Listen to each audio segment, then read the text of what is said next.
আমরা দেখতে চাই প্রধানমন্ত্রী কমপক্ষে এই ওয়াদাটা শতভাগ বাস্তবায়ন হয়, এবং এটি যদি বাস্তবায়ন হয় সারা বাংলাদেশের 18 কোটি মানুষ খুশি হবে, ওনার জন্য দোয়া করে। আমরা ওনার জন্য দোয়া করতে চাই, দেখতে চাই 15 দিনে এই বিচার সম্পন্ন হবে। এবং আমি পার্সোনালি বিশ্বাস করি যদি বিচার বিভাগ সঠিকভাবে এই কাজ করে, সিরিয়াসলি করে, তাইলে 15 দিন মানে 15 কর্মদিবসের মধ্যে এটি সম্ভব। অন্তত বিচারিক আদালতের কার্যক্রম সম্পন্ন করা সম্ভব। তারপরে দ্রুততম সময়ের মধ্যে এই রায়কে কার্যকর করার জন্য হাইকোর্টে পাঠাতে হবে।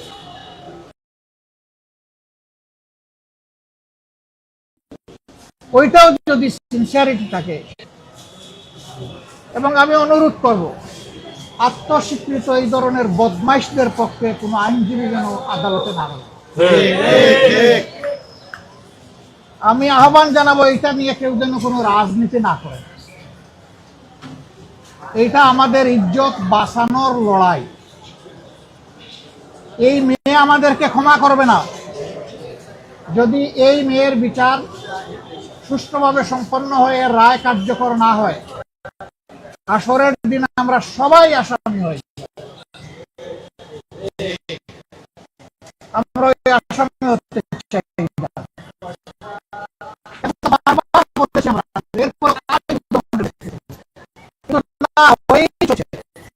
বন্ধ হচ্ছে না।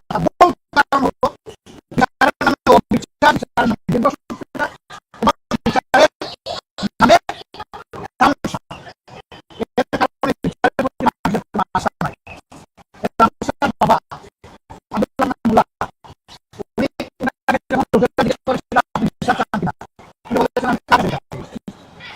আমরা বিচারের প্রতি অনাস্থা তৈরি হয়ে বিভিন্ন ধরনের হস্তক্ষেপের কারণে আমরা চাই অনাস্থার সংস্কৃতি থেকে বিচার বিভাগ বিচার বিভাগ 100 বার স্বাধীন হোক এবং 100 বার স্বাধীনতা নিয়ে তারা বিচার করুক, ন্যায় বিচার করুক।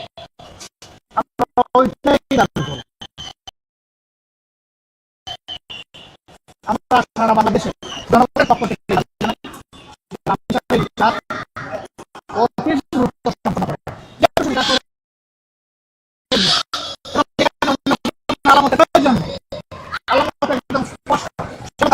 এখান থেকে কোনোভাবে রক্ষা করতে পারে।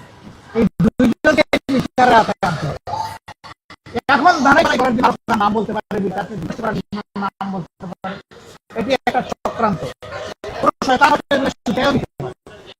আমরা ওই সমস্ত বিচার নিয়ে বিচার নিয়ে কোনো সমস্যা করা হবে আজকে তার বিচারের প্রক্রিয়া শুরু হয়েছে।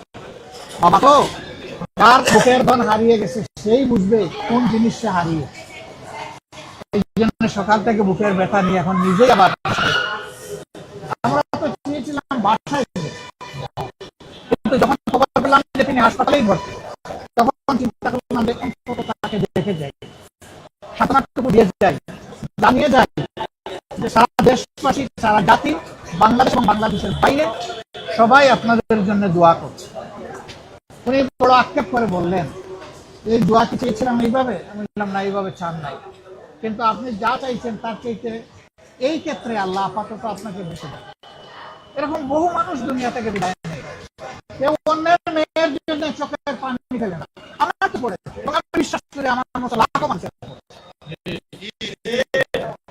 লাখো মায়ের চোখ থেকে পানি ফেলেছে, বাবার চোখ থেকে পানি ফেলেছে, ভাইয়ের চোখ থেকে পানি। কিন্তু এরকম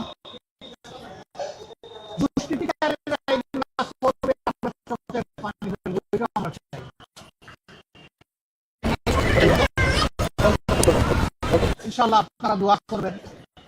আমরা সংসদে আছি, আমার উপর একটা দায়িত্ব আছে, সরকারের ভালো কাজে সহযোগিতা করা, দেশে এবং সমাজে এবং সরকারে অন্যায় কিছু বলে তা করতে পারে। 7 তারিখ বাজেট অধিবেশন শুরু হবে। আল্লাহ আমাকে বাঁচায় রাখলে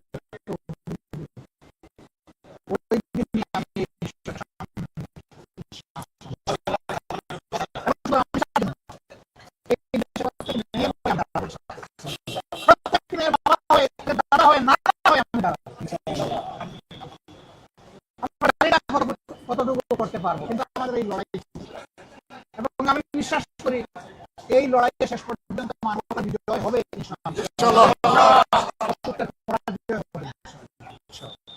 আমরা দোয়া করি আল্লাহ বাবাও হাসপাতালে ভর্তি হয়ে গেলেন। এই দুইজনকে আল্লাহ তাআলা সুস্থতা নিয়ামত দেন।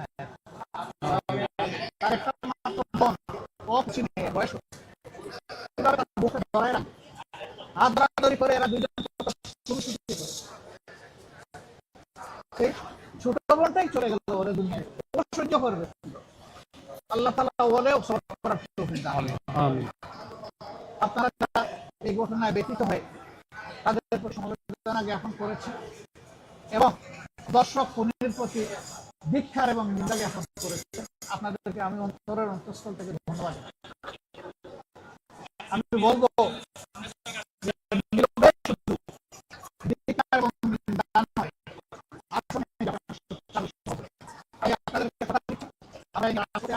আমরা এই নিয়ে সংসদে থাকবো এবং এ নিয়ে রাজপথে আপনাদের সাথে আমরা থাকবো। এদেশ আমাদের, এদেশকে, এই সভ্যতাকে, এই সংস্কৃতিকে, এই মানবতাকে জাগিয়ে তোলা, বাঁচিয়ে রাখা আমাদের সকলের সম্মিলিত দায়িত্ব। আল্লাহ তাআলা এই দায়িত্ব আমাদের কি বলবেন ভাই?